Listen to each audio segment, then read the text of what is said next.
Ladies and gentlemen, that's right, we have another one. Very, very similar to the one I had just bought. Slightly different color, or maybe it's just dirty, but we do have some front end damages. Definitely some sort of an impact here.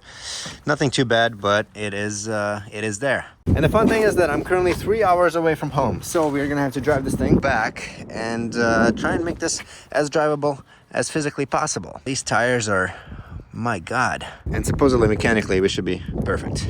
Unfortunately, we do have the beige interior that is quite dirty, pretty gross, lots of crap in here, but oh well.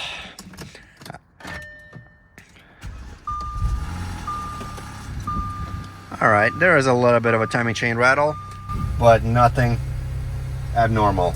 I'm okay with this. So dirty. No one has touched it. Oh my God, this is disgusting. Something used to live in here. This car may have sat for quite a long time. Okay, yeah, this is in a bit of a worse shape than I would have hoped for. What's up with all these oil leaks? But hopefully this thing can get me home. After we button up some of this stuff here, unfortunately we're gonna have to get home without a turn signal here and fog light, but that's okay.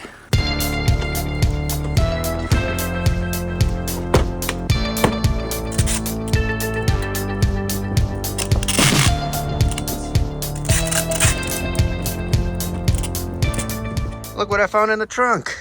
We do have a turn signal. I mean, I'm not confident this thing is gonna work, but a broken turn signal is better than no turn signal if I can come up with a way to attach it. Okay, I just drove about a mile to the nearest auto parts store, and we're gonna need some oil because it's a little too low for comfort. We're a little too low on coolant. All right, 70 bucks later, we have oil, we have coolant, that, and we have an RS6, which is my dream car.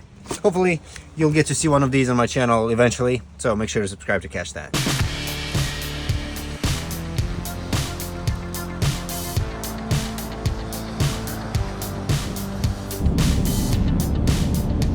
And if you've been living under a rock and never used this stuff, it's absolutely great. I'm not sponsored by Rain-X whatsoever.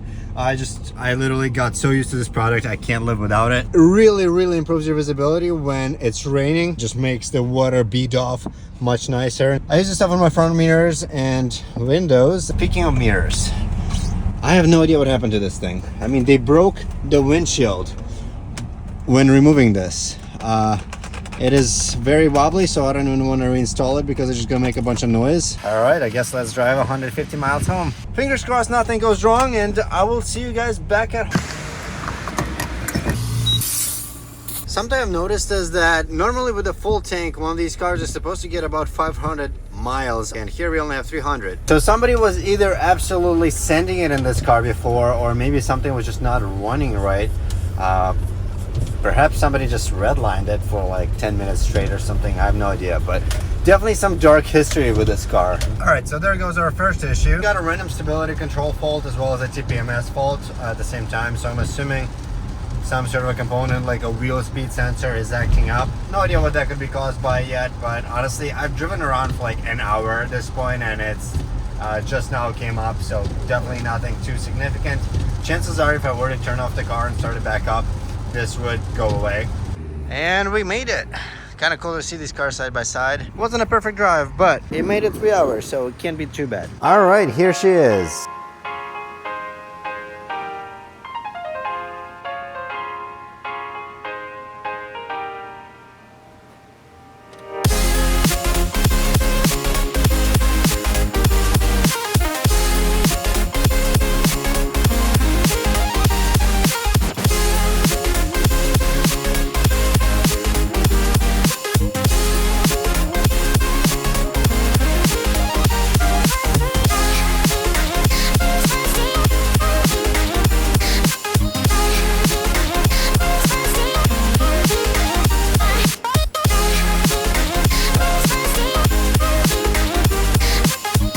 I did manage to find some parts for this thing. We got a full set of these fog light grills. Right here we also have the turn signal and the cover for the hood. That was in the trunk. Luckily I didn't have to buy one of these. I did find out why our traction control light came on. That turned out to be simply from the steering angle sensor because our wheel alignment is off a solid, what, 10 degrees. That was enough for it to trigger a fault in the steering angle sensor. So as soon as we get the wheel alignment and erase that code, that should go away. This thing is absolutely filthy. Don't even know how you let it get this bad. We're gonna need to find one of these guys, which I wish I had. Oh, yay. I think this might just work. All right, let's try and fix this bumper situation. Our turn signal and all of our light bulb warnings. So somehow, some way, this connector here for the turn signal got a little annihilated. Yeah, there's no reusing this guy. So I'm gonna have to try and find a 3-pin connector.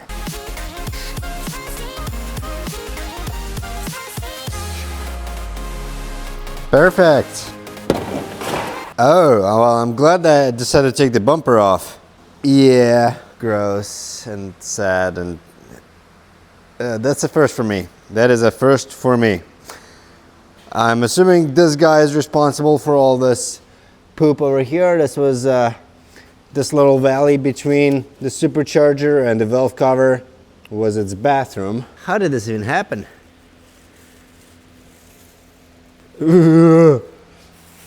This has released some smells that I'm not a big fan of, so I'm gonna try and clean that off. And he did seem to be really squished in there, so I'm guessing he was just trying to get in somewhere between the bumper and under that headlight over there, and got a little too far in and couldn't get out. That is one bad way to die. So it could be said that this Audi had witnessed murder. Maybe I'll put that into the thumbnail. The condition of this connector here explains why we didn't have our front parking sensors working. There's also supposed to be a little grill at the bottom here. That's what's supposed to keep this guy a little more secure. Maybe we'll order one of those. This fog light is in good shape. This looks like the HomeLink connector. There's usually a transmitter somewhere in here mounted that will be used for opening and closing your garage door. I'm guessing that is supposed to be sitting over here, and it isn't. Clearly our parking sensor connector is too far gone to do anything about it, so we're going to have to completely replace it.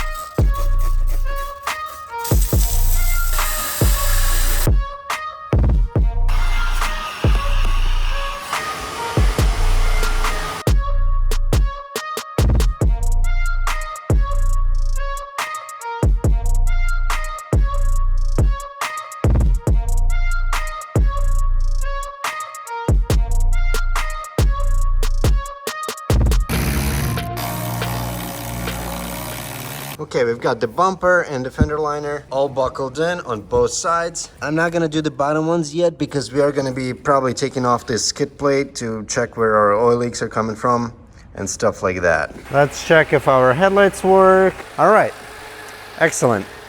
Everything seems to be functional.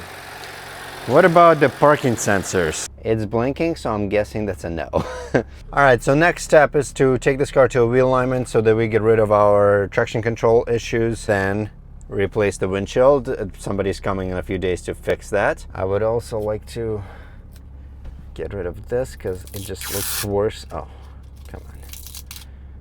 Luckily, we have a tin shop right across the street, so hopefully they'll get that squared away for us.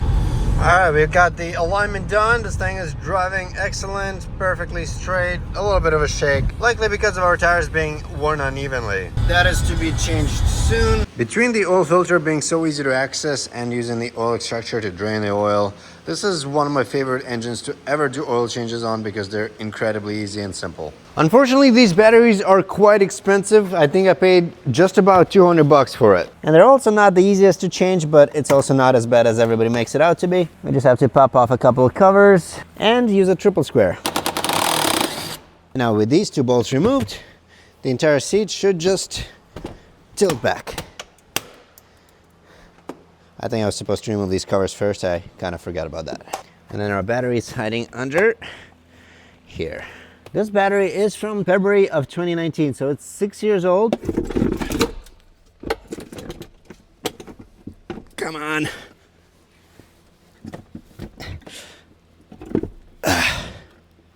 Yes, there we go.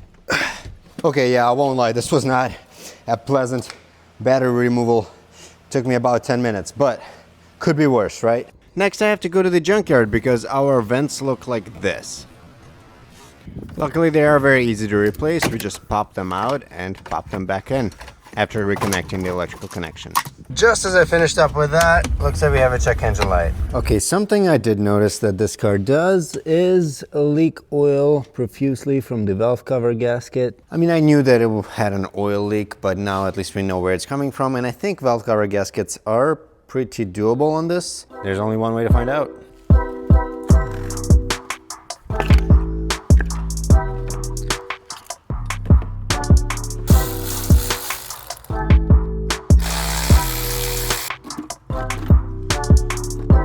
Oh wow, that was even easier than I anticipated. Oh yeah, this gasket is absolutely cooked. So what happens with age is that they just really harden, and instead of being a nice rubbery gasket, they turn into a nice plastic gasket that doesn't really seal things. I am surprised that this is happening with this car at this mileage.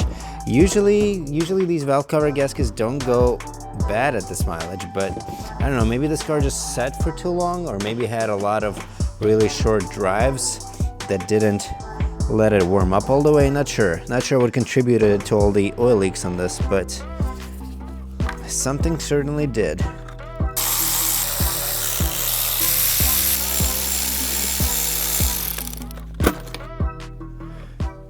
Now we do have our parking sensors not working. I'm not sure why yet, and we're going to find out. Something like parking sensors is a system that most scanners will not be able to access. Luckily, Top Done, who have been a consistent partner of this channel, have sent me their Audi Diag Pro. And as far as scanners go, this thing is absolutely phenomenal. It can access pretty much any module on any make and model. Anything from, obviously, the engine electronics down to seat controls, radio. The list is endless. There's so many electrical components in this vehicle, and this thing can access all of them. I'm gonna go into the parking aid module. Yeah, left front parking aid sensor. And sure enough, the wiring for the left front sensor seems to have come unplugged, so once I fix that, we should be good to go. Fingers crossed this thing works. Reverse. Yes! It's beeping. But just to be 1000% sure, let's test it with our wall here again. Yes! Look at that! On top of that, the Ad Pro is capable of 31 different maintenance services and resets, ABS bleeding, all sorts of adaptations like the EGR for our diesel friends, throttle body adaptations, and new battery resets. You can also use this thing to code different control modules to change how your car behaves. At this point, I'm pretty sure this car is ready for sale. I'm not gonna do anything major with it, maybe some more interior cleaning, maybe a exterior wash. But outside of that, I think this car is ready. As I later found out, the valve cover gaskets were not the only cause of the oil leak. I also ended up resealing the timing covers, which was quite a pain in the butt, and the angles were horrible, so I didn't really capture it on camera. Despite having spent hours on that, the oil leak persisted. At that point, I was done working on this car because I have spent way too much money and time on it already and listed it as is, disclosing the oil leak and the slight vibration from the motor mounts. Now let's look at the financials of how this all worked out. I bought this car for a $1,500 bid, and with fees and delivery, I paid about $23.75. With all the parts, and there were a lot between the wheels, battery, windshield, all of these were pretty expensive things, I ended up spending almost $2,000 on parts. Overall, I had spent $4,200 on the car, and I had listed it for $6,500. I ended up letting it go for just under $6,000 and overall made $1,700. So in conclusion, this was a pretty average flip. There was a lot of work involved, but the profit wasn't too bad either. It was kind of right in the middle of what to expect, so I'm not too upset by it, but also it could have been better. If you enjoyed this, please make sure to subscribe and check out my other videos. Thank you very much for watching and have a great day.